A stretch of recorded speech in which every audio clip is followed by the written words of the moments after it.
Literature is my solace in the solitude, and writing is my only means of escape. Because, you see... Mr. Miller? I know. Jesus. That you, Jonathan Miller. Cairo Sweet is a 16-year-old girl who lives alone in her parents' wealthy mansion in Tennessee. Her parents are expensive attorneys who are away while she attends her senior year in high school. She is very interested in literature and takes the class of a teacher named Jonathan Miller, a creative writing teacher after being recommended by her friend Willie Black. After his first encounter with Cairo, Miller accidentally discovers that she has read his first book, Apostrophes and Ampersand, when his friend, Boris Phillimore, was looking through Cairo's books. Miller is impressed after finding out someone read his book, despite the book being his only book, having not written a book ever since he got married and started teaching. He shares this with his wife, Beatrice, who is a successful writer, and she doesn't appreciate it, although Miller dedicated the book to her. Instead, she teases him about someone putting his book in the school library. On the night Cairo is spending the night at Wheelie's home, and she is stuck staring at her computer screen. She has to write an essay for her college application at Yale on the subject, "What is your greatest achievement to date?" After hearing about the title, Willie tells her about her 4.6 GPA and her future valedictorian graduation. But none of them could be used to write an essay. Then, Winnie comes up with a dangerous idea, writing about student-teacher affairs. Winnie suggests this because she is trying everything to seduce their school's gym teacher, Boris. After Winnie explains her dirty ideas of experiencing the pleasures of sleeping with an older man, she asks Cairo to try and seduce Miller. She encourages Cairo, saying she never saw Miller looking at any student the way he looked at her. Cairo begins to take an interest in Miller and begins attending his class with such intensity. One day, Cairo enters his classroom after he asked her to see him after class, and she interrupts him while he is dancing. He was embarrassed, but she promised not to tell anyone. They have a conversation about Cairo hating Tennessee and applying for a college further from home. Then, they get into the main reason she was there. Miller was impressed by the story she wrote on the weekends.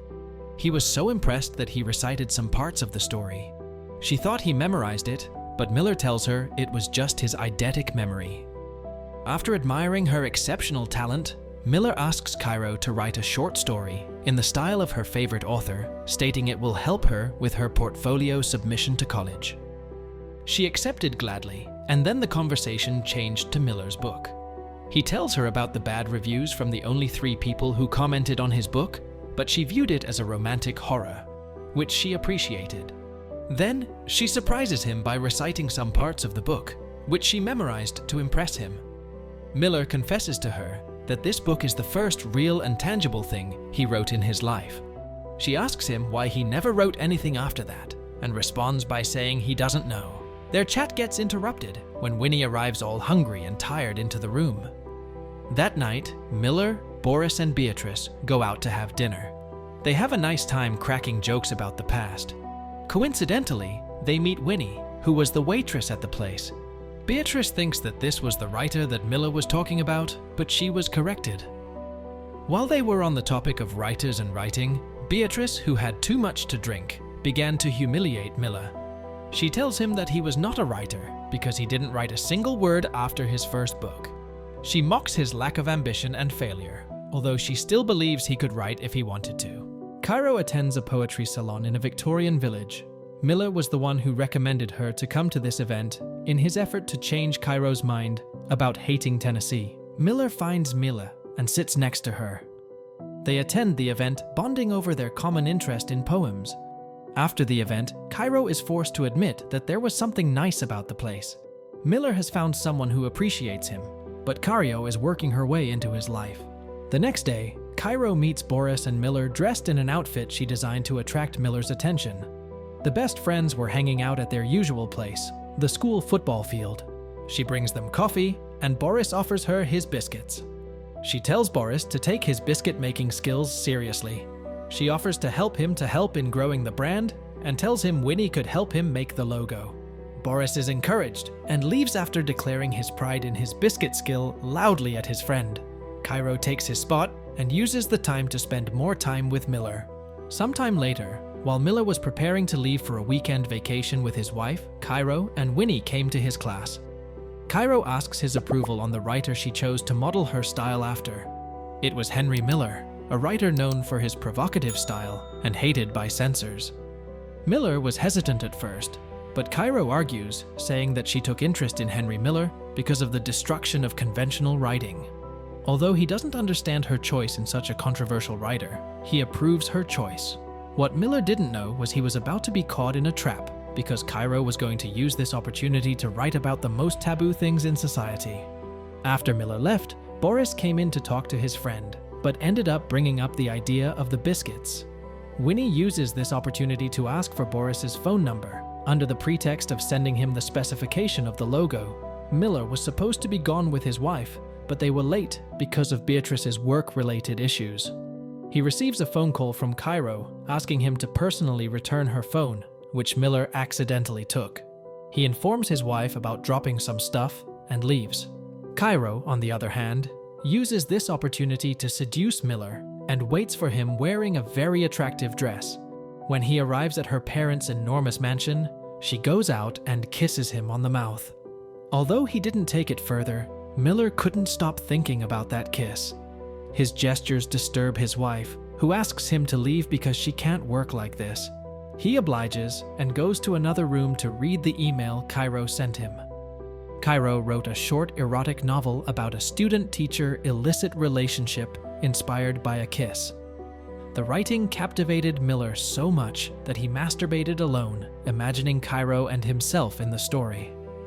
Although Miller was overcome with deeply erotic thoughts when he read Cairo's story, he decided to become a professional about it. The next day he arrives. Cairo, who was all dressed up for him, didn't receive the welcome she expected. Contrary to that, Miller was very serious when talking to her. He tells her to choose another author, expressing that her writing was highly inappropriate. Cairo wrote the story picturing herself and Miller, who tells her that her writing is pornography, but Cairo doesn't blindly accept the order to change her author. She begins to push Miller to force him to reveal the sensual thoughts he felt about her. But Miller doesn't accept her advances. He makes it clear to her that their relationship is strictly a professional one, and threatens to fail her if she doesn't change her author and story. Cairo felt betrayed by Miller. She tells him that the real issue was not the writing but his insecurity. She began uttering the words his wife told him at the restaurant. She told him he was not brave enough to be better. She called him a disappointment who failed to reach his potential because of his fear of failure. Then she dares him to try and fail her, mentioning the dire consequences that would follow if anything were to happen to her grades.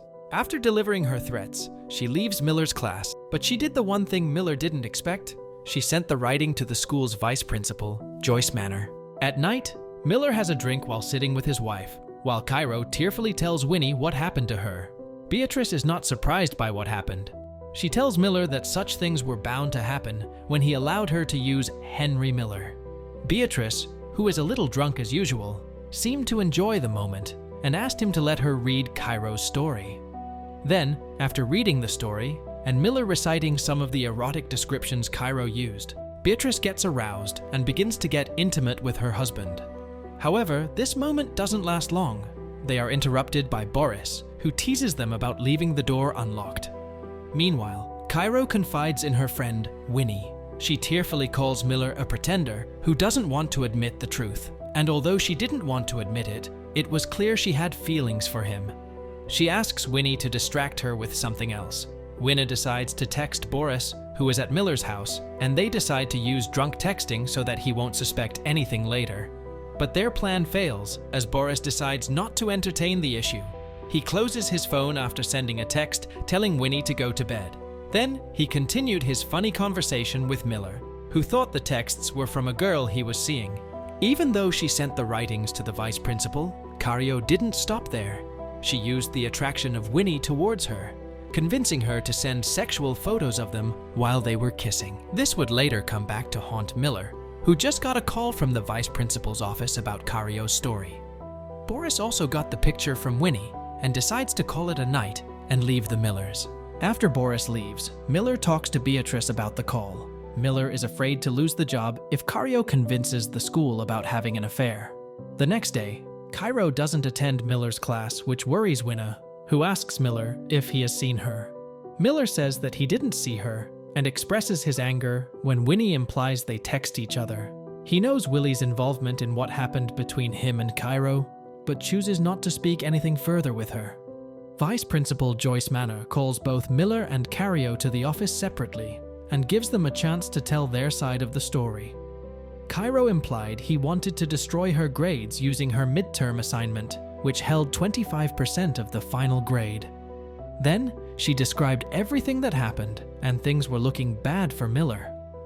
It started with the cigarette they shared at the poetry reading, and the nail was finally in the coffin when Cairo described the day he came to the mansion. Miller tried his best to defend himself by stating her incredible talent, which was his main reason for giving her special treatment, and letting her continue with Henry Miller, and his appropriate rejection after reading the story.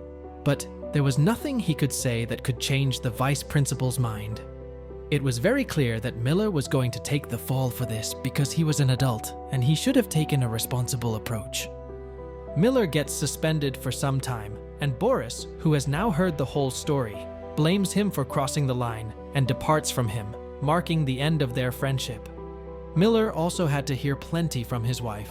Despite repeatedly telling her that nothing happened between him and Cairo, Beatrice accused him of being a liar. She called him out for acting innocent while being the one who walked right into the trap of a teenage girl. He tried to get back at her, calling her an alcoholic and a vile person, but in the end, it didn't matter. He had nobody to blame except himself. Realizing what Cairo's actions have done to Miller, Winnie begs Cairo to withdraw the charges against him, but Cairo refuses. Then, Winnie threatens to testify against her, but Cairo reminds her about the picture they sent to Boris. Winnie felt betrayed and never saw this coming, but Cairo tells her she knew exactly what she was doing. Cairo uses this as an inspiration and writes her experience in an essay, in the same style Miller wrote his book, for her application to Yale. This was her greatest living achievement. In the end, Cairo played everyone, but Miller got something out of this. After hitting rock bottom with his teaching career destroyed, he became inspired to write a book for the first time in many years.